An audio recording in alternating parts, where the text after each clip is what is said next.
तो महातबाही का part 2 middle east में बहता है लहू, क्योंकि जिस तरीके से तस्वीर निकल के सामने आ रही है वो बताने के लिए काफी कि हालात कैसे बन रहे हैं। कयामत का 7 अक्टूबर आया वर्ल्ड वॉर का ऑर्डर, ये सवाल इसलिए क्योंकि वर्ल्ड वॉर जैसे हालात दिखाई दे रहे हैं। ईरान ने भड़काई है चिंगारी और इसी के साथ साथ इजराइल अब क्या मचाएगा महातबाही, ये सवाल इसलिए क्योंकि अब इजराइल की ओर से हमले को लेकर यहां पर चेतावनी दे दी गई है।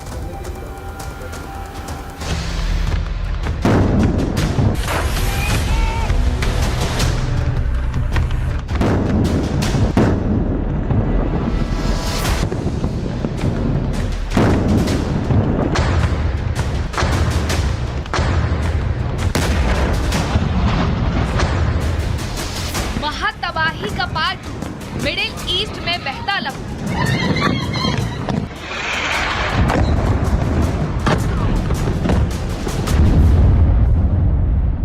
कयामत का 7 अक्टूबर आया वर्ल्ड वॉर का ऑर्डर।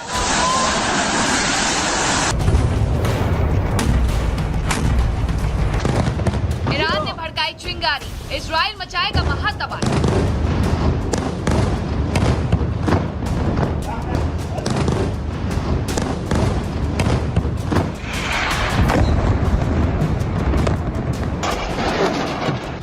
इजराइल पर हमास की बर्बरता का आज 1 साल पूरा हो गया है।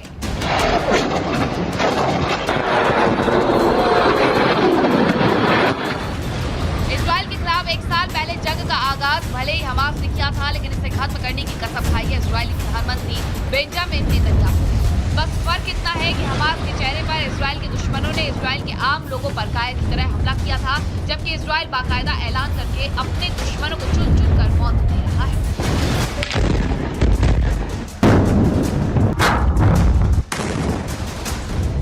बदलाव की यही तस्वीर पिछले 1 साल से दुनिया के सामने है। मिडिल ईस्ट जल रहा है और बारूद की चिंगारी दिखाने वाले हर मिनट राख में बदलते जा रहे हैं।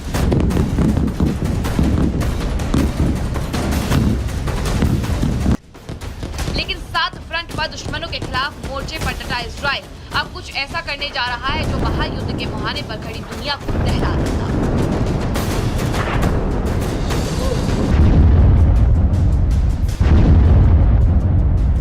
इजरायली मीडिया के हवाले से जो खबर सामने आई है उसके मुताबिक अब इजराइल सीधे तौर पर ईरान को तबाह करने का पूरा प्लान तैयार कर चुका है। रिपोर्ट के मुताबिक इजराइल अब एक साथ ईरान के उन अहम ठिकानों को निशाना बनाने के लिए टारगेट लॉक करने की तैयारी में है, जिसमें ईरान का oil field water plant, Iran के 9 परमाणु अड्डे, ईरानी फौज का हेडक्वार्टर समेत तमाम अहम ठिकाने शामिल हैं। ईरान के लिए इजराइल की यह धमकी इसलिए भी खतरे की घंटी है क्योंकि इजरायली रक्षा मंत्री इजराइल के आखिरी प्लान पर फाइनल मुहर लगाने अमेरिका जाने वाले हैं। इजरायली मीडिया रिपोर्ट के मुताबिक इजराइल के रक्षा मंत्री बुधवार को वाशिंगटन में होंगे, जहां दुनिया के भूगोल से ईरान को मिटाने की जानकारी देते हुए टारगेट को लॉक कर दिया जाएगा। रिपोर्ट की माने तो इजराइल अब इस युद्ध में आर पार की लड़ाई की मूड में पूरी तरह से आ चुका है। वो अब इस युद्ध को बेवजह रूस और यूक्रेन के बीच छिड़े युद्ध की तरह खींचने के पक्ष में नहीं।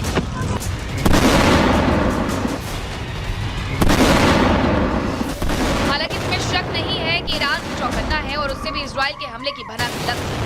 रिपोर्ट की माने तो नेतन्याहू के गर्म मिजाज को देखते हुए अब ईरान के तेवर भी ठंडे पड़ने लगे हैं। लेकिन अमेरिका तक को आंखें दिखा चुका ईरान कब कौन सा फैसला लेकर अपने दुश्मनों को चौंका देगा, इसे लेकर भी आशंकाएं बरकरार है। बहरहाल एक बात तय है कि मौजूदा तनाव के बीच दोनों ही दुश्मन एक दूसरे के नामो निशान मिटाने पर तुले हुए हैं। ऐसे में साफ है कि मिडिल ईस्ट में आने वाले दुश्मनों के अंदर वो महातबाही मचने वाली है। तस्वीरों के सामने दुनिया दूसरे मुहाने पर रूस यूक्रेन के बीच चल रहे जंग ब्यूरो रिपोर्ट पब्लिक। तो युद्ध और भीषण होता दिखाई दे रहा है और हमारे साथ खास मेहमान जुड़े हुए हैं स्टूडियो में। Group captain UK Devnath sir हमारे साथ जुड़े हुए हैं, डिफेंस एक्सपर्ट। सर, आज 7 अक्टूबर है, वो 7 अक्टूबर की खूनी तारीख पिछले साल जो आई थी उसने बहुत जख्म दिए इजराइल को, और उन जख्मों को भरने के लिए इजराइल ने लगातार एक्ट किया है। लेकिन अब दायरा भी बढ़ गया है, साल भर भी हो गया है और ईरान की तैयारी भी बड़ी लग रही है। कैसे एनालाइज करेंगे आप इस सिचुएशन को? जी हाँ, इस युद्ध को 1 साल हो गया है। आज के दिन में ही 7 अक्टूबर पिछले साल को ये दुखद त्रासदी हुई थी। दिल दहलाने वाले दृश्य हम टेलीविज़न पे देख रहे थे, बहुत ही हृदय विदारक दृश्य थे। इजराइल में एक तबका, एक ग्रुप ऐसा भी है जो कि चाहता है कि इजराइल की सरकार आज एटलीस्ट सिंबॉलिक तरीके पर ईरान पर एक हमला करे इस हमले की युद्ध के 1 साल गुजरने पर। शायद ऐसा ना हो, क्योंकि आज की तारीख के इम्पोर्टेंस को देखते हुए ईरान के जो एयर डिफेंस कमांडर हैं उन्होंने अपनी जितनी एयर डिफेंस सर्विलेंस रेडार है, मिसाइल गाइडेंस रेडार्स हैं और सबसे बड़ी बात है सरफेस टू एयर मिसाइल्स हैं, उनको फुल्ली अलर्ट मोड पे रखा हुआ है। तो अगर आप फौजी तौर पर देखें, एयरफोर्स तौर पर देखें, तो इज़राइल के जो एयर कमांडर हैं वो आज अपने जहाज़ों को, चाहे वो F-35 हो या F-16 हो, उनको ईरान की तरफ शायद ना भेजें। कहते हैं कि युद्ध में आप तभी हमला कीजिए जब दुश्मन उसको अपेक्षा ना कर रहा हो। आज ईरान एक हमले की अपेक्षा कर रहा है और तैयार बैठा है। ऐसे में शायद आज इजराइल की एयरफोर्स ईरान पर हमला ना करे। जी अच्छा, इजराइल की तरफ से आप स्ट्रेटेजी बता रहे हैं कि शायद इजराइल अभी हमला ना करे क्योंकि ईरान तैयार है। आप ये बताइए, जैसे कि खामेनी की तरफ से उस दिन संबोधन हो रहा था, यूके देवनाथ जी आप भी बैठे हुए थे साथ में और चर्चा हम लोग कर रहे थे, ईरान की आगे क्या स्ट्रेटेजी हो सकती है, और अब आप कह रहे हैं क्योंकि ईरान जो है वो तैयार है, तो इजराइल की इसको लेकर के क्या स्ट्रेटेजी हो सकती है? जी हाँ, जब ईरान ने मिसाइल हमला किया इजराइल के ऊपर पिछले हफ्ते, उन्होंने एक बहुत नपा-तुला बयान दिया कि हमने बदला ले लिया है। उसका मतलब है कि अब हम कुछ नहीं करेंगे जब तक कि इजराइल कुछ नहीं करता।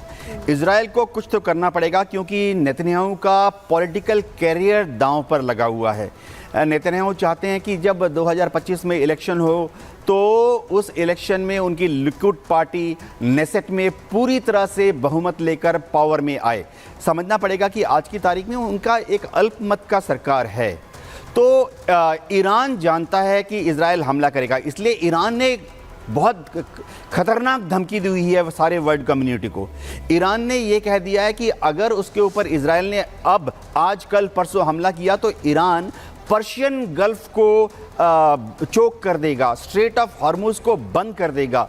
जो गल्फ ऑफ ओमान है वहाँ पर जितने भी कच्चा तेल लेके जहाज जा रहे हैं उनको डुबा देगा, ज़मीन से ज़मीन पे मार करने वाले मिसाइल होते, जैसा कि हुती विद्रोही पिछले 1 साल से लाल सागर में कर रहे हैं। अगर ऐसा होता है तो ये याद रखना पड़ेगा, जितना कच्चा तेल ईरान को भूल जाइए, लेकिन जितना कच्चा तेल एक्सपोर्ट होता है इराक से, कुवैत से, अबू धाबी से, यूएई से, कतार से, वो भी बंद हो जाएगा। आप बता रहे हैं कि वो पर्शियन गल्फ को चोक करने की बात कर रहे हैं। जरा आपसे ये भी समझना चाहेंगे, अभी हमने देखा कि पजेशियन जो हैं कतर गए। कतर किस लिए गए? क्या अमेरिका से थोड़ा लूजन अप करने की वो कोशिश करना चाह रहे हैं? क्या वो चाह रहे हैं कि थोड़ा अमेरिका डाउन करे? तो इस तरह से कैसे मतलब प्लान ऑफ एक्शन क्या ईरान का यही है कि थोड़ा सा अमेरिका लूजन अप हो, थोड़ी चीजें राइट हो? इसमें कोई शक नहीं है कि कतर जो है इस युद्ध में बहुत अच्छा रोल अदा कर रहा है मध्यस्थता करने के लिए। कतर में अमेरिका का बहुत इन्फ्लुएंस है, बहुत बड़ा एयर बेस है, बहुत बड़ा नेवल बेस है, और कतर बहुत कोशिश कर रहा है कि उभय पक्ष, यानी एक तरफ तो हमास, हिजबुल्लाह, हुती ईरान के साथ जो लड़ रहे हैं वो, और दूसरी तरफ इजराइल और अमेरिका बातचीत के टेबल पर बात करें। छोटा सा लेकिन बहुत महत्वपूर्ण चीज जो अटका हुआ है कि कैसे 100 के आसपास जो बंधक इजराइल के हमास के कब्जे में हैं उनको छुड़ाया जाए। अगर देखिए पेजेश्किन मॉडरेट हैं, बहुत ज़्यादा युद्ध करने में विश्वास नहीं रखते। उन्होंने IRG को भी कंट्रोल में कर लिया है और कुछ हद तक खुमैनी को भी बता दिया है कि ज़्यादा शायद रक्तपात करना उचित नहीं होगा। मेरे ख्याल से क्योंकि वो दार्शनिक है, पढ़े लिखे हैं, उन्होंने दुनिया देखी है, यूरोप में पढ़ाई लिखाई की है, वो शायद इस तरह से बात करेंगे कि अगर इजराइल काबू में आता है तो हमास इन बंधकों को छोड़ देगा, जो कि मेरे ख्याल से इस युद्ध को बंद करने की पहली कदम होगी। लेकिन ऐसा फिलहाल होता दिखाई नहीं दे रहा है। वो कतर से लौट भी आए हैं, लेकिन कतर ने अभी कोई पहल नहीं की है बातचीत की। और लगातार इस बड़ी खबर पर हम बने हुए हैं, वॉर जोन से हर अपडेट सबसे पहले रिपब्लिक भारत पर आपको दे रहे हैं। फिलहाल रुक रहे हैं बहुत छोटे से ब्रेक ले, जल्द लौटते हैं, आप बने रहिए रिपब्लिक भारत के साथ।